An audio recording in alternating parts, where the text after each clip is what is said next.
Christmas lights blink softly against the winter sky. Storefront windows glow in red and gold. It's December 23, 1974, 2 days before Christmas. At Seminary South Shopping Center in Fort Worth, Texas, families are rushing through last-minute errands. Kids are tugging on their parents' sleeves. Holiday music floats through the air. 17-year-old Rachel Trlica drives her Oldsmobile 98 to the mall. In the passenger seat is 14-year-old Renee Wilson. In the back, 9-year-old Julie Moseley. 3 girls. One simple plan: buy Christmas presents and be home before dinner. Now focus on the girls and its environment. Observe the mall, the parking lot, everything happening with here. Not everything seems right? Because in the next few minutes, this environment will explain a lot, because by 4 p.m., same day they're supposed to be back, they never make it. Their car is found parked neatly in the upper lot of the mall, the doors locked, the presents inside, no signs of a struggle, no witnesses who remember screams. In the middle of the day, they vanish. 2 days later, December 25, 1974, a letter arrives, postmarked from Fort Worth, signed with Rachel's name. But here's the question that still chills investigators decades later: was it written by one of the girls? Or by the person who took them? Stay with us, because what happened next would haunt Fort Worth for generations, and the truth might be darker than anyone imagined.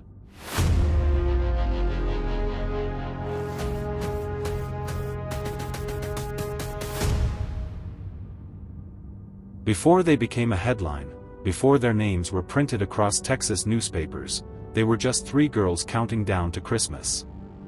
Rachel Louise Trlica was 17 years old in December of 1974. She lived in Fort Worth, Texas, and had already stepped into adulthood faster than most teenagers ever should. At 16, she married Tommy Trlica. Some people described her as mature beyond her years, the kind of girl who handled responsibility without complaining. She worked part-time, helped around the house, and often looked after younger kids in the neighborhood. Friends said Rachel carried herself with quiet confidence. She wasn't reckless, she wasn't naive either, she was independent, but kind, the type who would volunteer to drive, the type parents trusted. That afternoon, it was Rachel behind the wheel of the 1972 Oldsmobile 98, a car she'd borrowed. She told her family she'd be heading to Seminary South Shopping Center, now known as La Gran Plaza, to finish up Christmas shopping.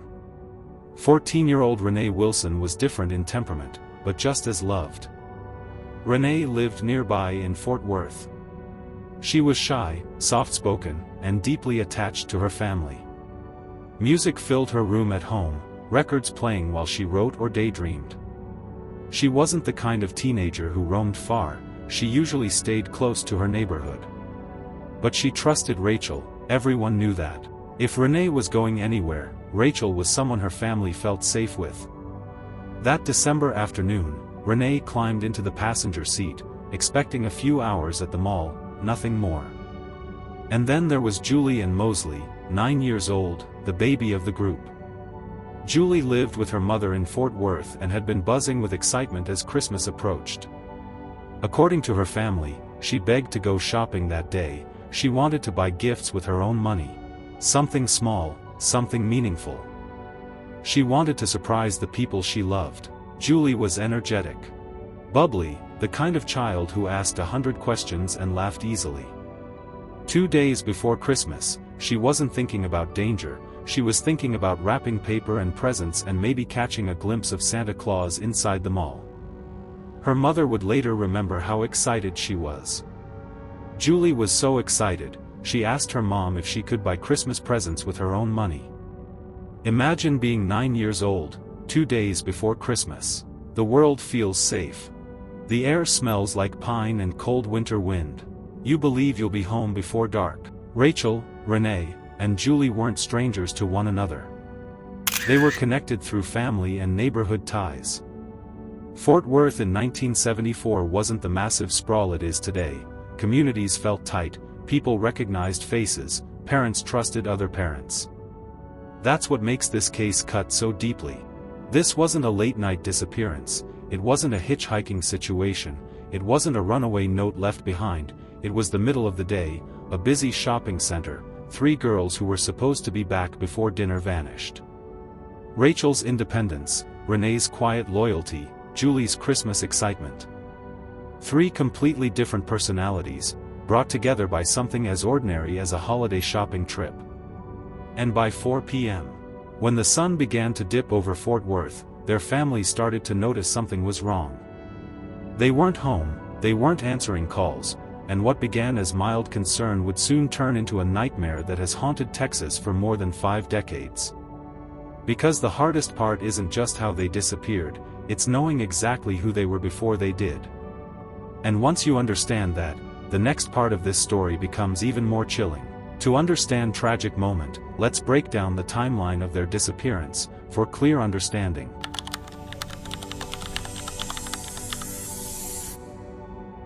On December 23, 1974, Fort Worth wakes up to a cool winter morning. Around 11 a.m., Rachel Trlica leaves her home with Renee Wilson and Julie and Moseley. The plan is simple: drive to Seminary South Shopping Center, finish Christmas shopping, and be back before the evening. Seminary South was one of Fort Worth's busiest retail hubs in the 1970s, located off Interstate 35W and Seminary Drive. It was packed that week. Shoppers rushing through Montgomery Ward, JCPenney, Sears, and the smaller specialty stores that lined the indoor corridors. Holiday music echoed through tiled hallways. It was the kind of place where families spent entire afternoons. By approximately 11:30 a.m., the girls arrive. Rachel parks her 1972 Oldsmobile 98 in the upper-level lot. The car is noticeable, large, heavy, unmistakably 1970s. They head inside. Multiple witnesses later confirm seeing them that afternoon. Store employees remember 3 young girls browsing. There were no reports of arguments, no one recalls panic, no raised voices, no one saw them being forced anywhere. At some point inside the mall, they briefly separate to shop, something common, especially with different ages and interests. A 17-year-old doesn't browse the same stores as a 9-year-old, but witnesses place all 3 of them inside Seminary South during the early afternoon hours. Everything appears normal. Earlier that day, Rachel had called her husband, Tommy Trlica. She told him they would need a ride. She asked him to pick them up around 4 p.m. at the mall. The Oldsmobile had mechanical issues, and she didn't want to risk driving it back. That 4 p.m. pickup time matters, because as the afternoon stretches on, something shifts. Around 3:30 p.m., witnesses report seeing the girls near Rachel's Oldsmobile in the upper parking lot. They're close to the vehicle, no obvious distress, no visible struggle, just 3 girls near a car 2 days before Christmas. And then, nothing, no confirmed sightings after that, no screams heard in a crowded lot, no abandoned shopping bags scattered across pavement, just silence. By 6:30 p.m., Tommy Trlica grows concerned. They never met him at 4 p.m., he drives to Seminary South himself. The mall is closing, he finds the Oldsmobile exactly where it had been parked earlier that day. The doors are locked, fascinating, right? Inside the car are Christmas presents, purchases neatly placed, personal belongings still there, nothing appears ransacked, no shattered windows, no blood, no sign of violence. 3 girls are gone. Tommy reports it, police respond. But the initial reaction isn't urgency, it isn't alarm bells, it's skepticism. Officers suggest the possibility of a runaway situation, but how could that be possible? 3 girls, 1 married at 17, teenage drama, maybe, holiday stress, perhaps they decided to leave town for a while. But here's the problem. Runaways don't typically leave wrapped Christmas presents behind. They don't lock their car carefully.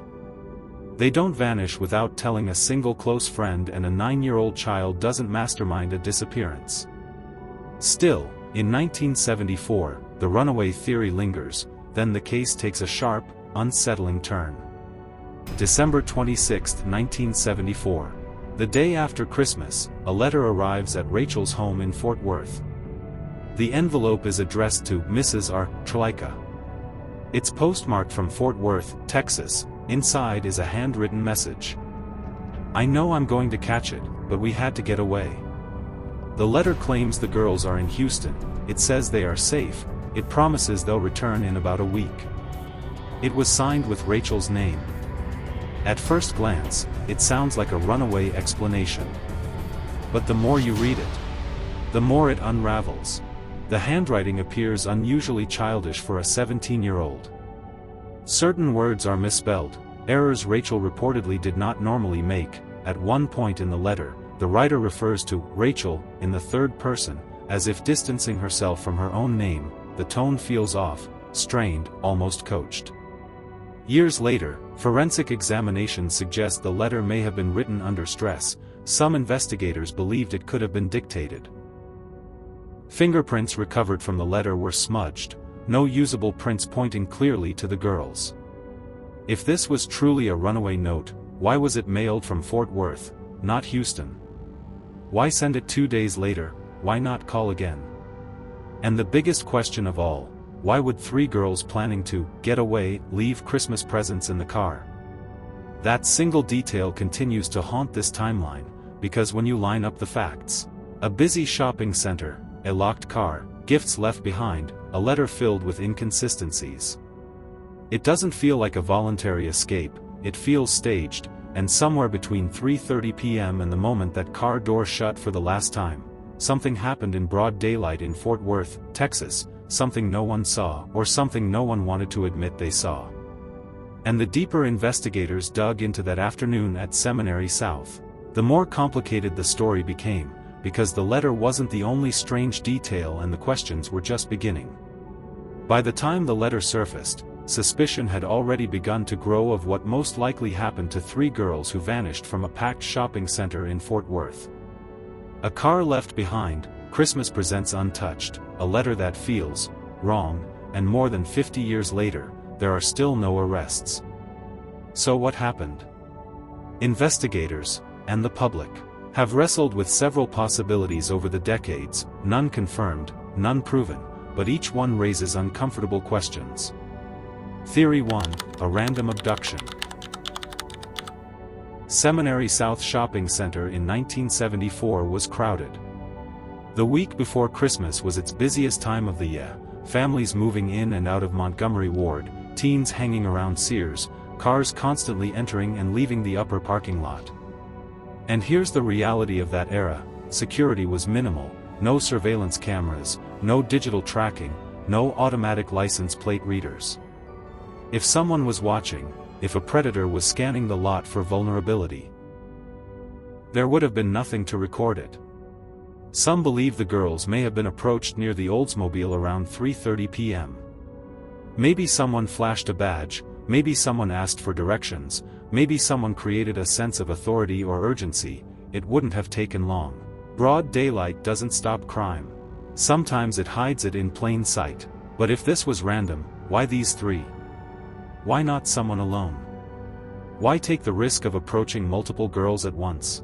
Which leads to the second possibility. Theory 2, a targeted abduction. Rachel Trlica was 17, and already married. That detail has fueled speculation for years. Not accusation, not blame, just speculation. Was someone watching her specifically? Did someone know her routine?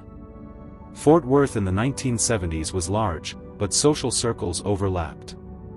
Friends knew friends, families attended the same churches, the same schools. If someone had a grudge, an obsession, or inappropriate interest, they wouldn't have needed to stalk strangers.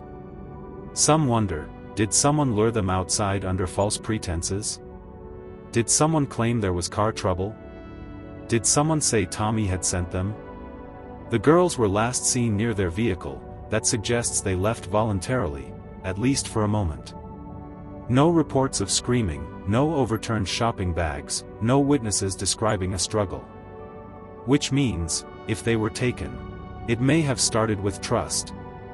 Then there's the letter. Theory 3, the letter was forced.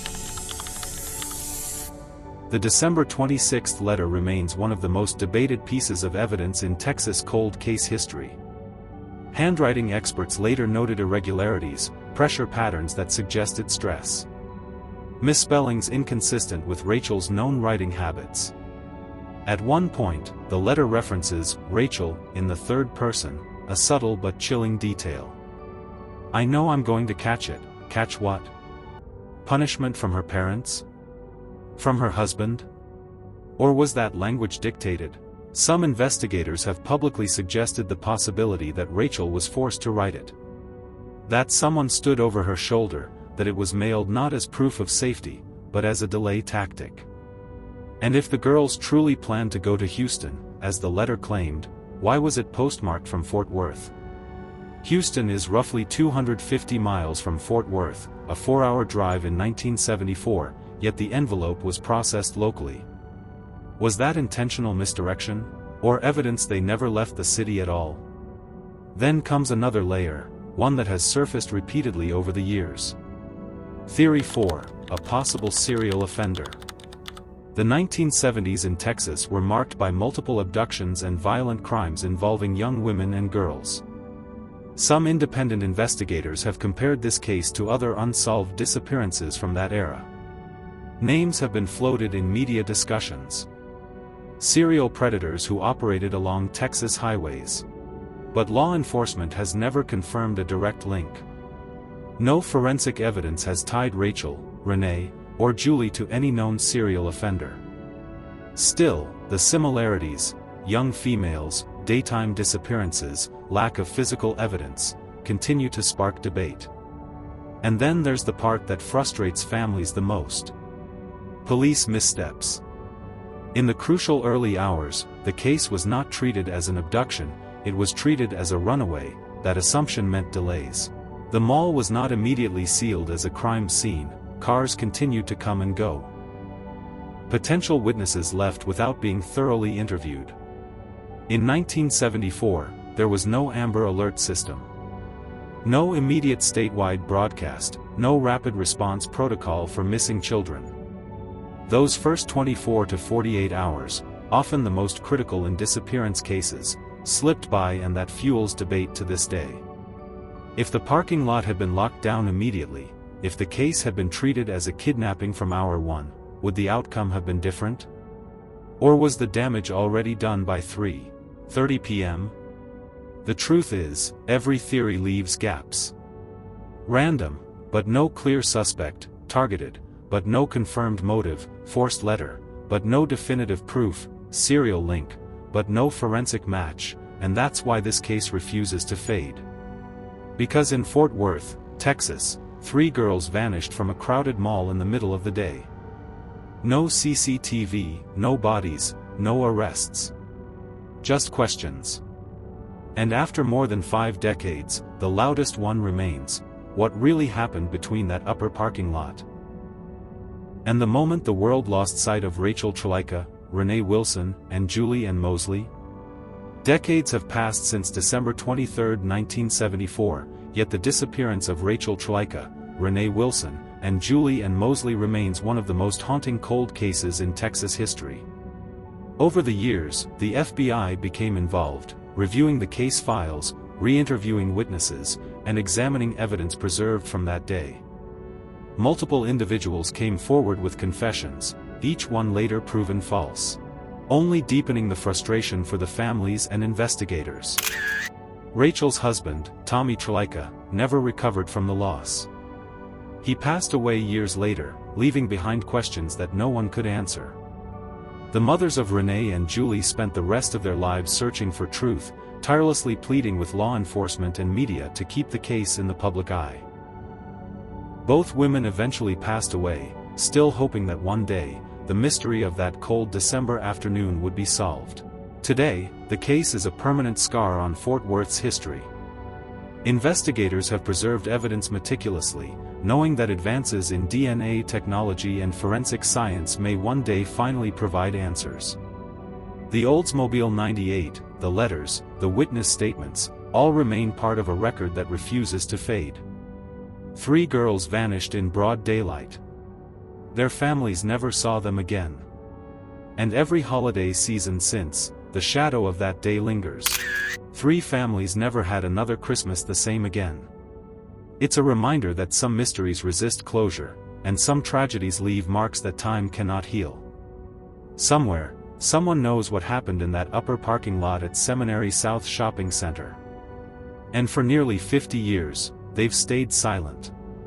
If this story connected to you, please give this video a thumb up, subscribe, and also check out the description box for other relevant information. Let me ask this: if you were there that day, if you walked past that Oldsmobile 98, if you passed by those Christmas lights, would you have noticed something? Something small. Something that didn't seem out of place, but might have changed everything? 3 girls never came home. 17-year-old Rachel Trlica. 14-year-old Renee Wilson. 9-year-old Julie and Moseley. The least we can do is not scroll past their story. Subscribe to True Crime Archives, because their story deserves to stay alive. Every view, every share, every memory preserved, keeps their names from fading into silence.